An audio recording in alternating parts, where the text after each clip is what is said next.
Hi. I've never added anyone before, but I'm gonna try this. There we go. What Hey. up? How Hi. are you? I'm good. What I'm, is going I'm on? just happy, man. I'm here. I'm in New York in the studio hanging out, Awesome. and I am amazed and happy that the remix is out today. It's super dope. Are you in Vancouver? I'm in Whistler right now. That's awesome. Heroku, what's up? Heroku is an amazing artist. Meet Hello. Zeta, meet Heroku. So talk to me. How was your touring? South by was a lot of fun. That was a crazy amount of energy, and I felt just like the fitness side of being an artist. I love that, like just racing across me, like, oh shoot, I gotta go grab this and that. And I really loved it, and I was like, why do we have to end this? Planning some more stuff down the road, but that was a good little run for me. In the studio working. Obviously, my album is about to drop. I'm on my second single called Weekend Vibes with Mike Dean and featuring Lee Wilson on vocals. How's it like in Ibiza? It's probably one of the most magnetic places in the world. I've been going there since '97. Wow. I know obviously you do what you do and you make amazing music. How do you like kind of coming into the dance space? Like how do you feel about it? Just let go in this area, and so I really love that. I did do a song a long time ago. It's called Snakes and Ladders, and we did like a whole choreography thing, and it was a lot of fun. It's like, oh, I want to tap back into this one day. I don't know a lot about it, but I have so much respect for it, and I appreciate what you're doing 100%. How did you get into dance music? Oh wow. My brother, he came over with his girlfriend, with his wife, and she saw like a bunch of records I had like laying down. This is like 1988. I must have been like 11 years old. And then she mentioned that her brother-in-law's brother made records. It was that moment on, I said I wanted to do whatever this is. Started DJing around 12, 13 years old. I started playing records. Yeah, I think I was around 14 or so when I was in the studio for the first time, and that feeling of just, I actually felt so much like calm and warmth and just safety for me. How many instruments do you play? Mostly piano, and then I started guitar like 2 years ago. I kind of like messing around and seeing how far I can get with something, and then I like, because I'm around so many incredible musicians, I'll be like, can you teach me something? You are around some amazing beasts of Yeah. musicians. One being Chin and Jetty, who introduced us. He's one of my best friends. How did you meet Chin? We just kind of hit it off right away and trying to understand what black music was, that it could really be anything. I was like, I love this. And he's like, whatever you're doing, just go at it 100%. That's awesome. When I first met him was when I was younger. And I met him in Toronto. And then I was like, who's this cat rolling in here? It blew my mind. His energy, his beauty, and how his musicianship. So food for him was like a huge connector. Let's go have some food and make a jam session. Yo, yeah, and yeah, and we would do the same thing. We'll go out to eat, grab some amazing like Indian or Thai food. We just vibe on food and art, film, and love and family.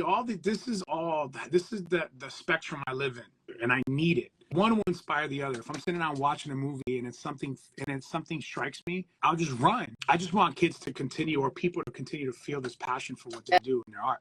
Long form, just like, I don't know. I really love sitting down and looking at something on YouTube and trying to figure out how someone did it, or my brother kind of just showed me, like, you can watch and study and learn and like listen to their talks and all that kind of stuff. And it's music is also a conversation. 100%. It's an inspiration. That's how I live on a daily basis. I wake up thinking about, probably music first. It's a lot more accessible. People can make music a lot easier now, but I also think it's harder because it's harder to be an artist that you want to be with integrity, with morality, with pure heart, with intentions that are different than the optics of today. You know, I don't know if that makes sense or that make me sound too old, but No, I 100%, just because like, okay, now you gotta like capture yourself, like who you are, and explain it and also push it out there. I look at you as an artist and I really, not just because we work together and I've remixed some of your songs. We haven't really created something original yet, which I'm dying to. But I'm a fan of your music, your original music, what you've done with Chan and all the other producers that you worked with. You're an artist to me. Like if I was an A&R, I would sign you sight unseen. There was times back in the 60s and 70s, you didn't know what the Moody Blues looked like. Like you just signed them based on music. I think at some point we need to have artistry transcend the algorithm. We need those type of artists. Like let's say Radiohead, they don't post, or Sade. Sade's not even though they come from a different time, but they don't need this algorithm to make them amazing, or for their fan base to continue to listen to them. I'm sure you didn't get into this to sell a T-shirt, right? No. No, exactly. You create music because you're creating your art, and you deserve people to hear it. What are you doing right now? I love the band Salt. I think they're amazing. Yeah. I think Salt is like, I don't know who they are. I don't know what they are. This is I don't know. what I'm talking about though. And here I am, a fan of this band. They have no idea how they got started, who the core members are, who really is in it. I get it's more of a conceptual project, but I'm still intrigued.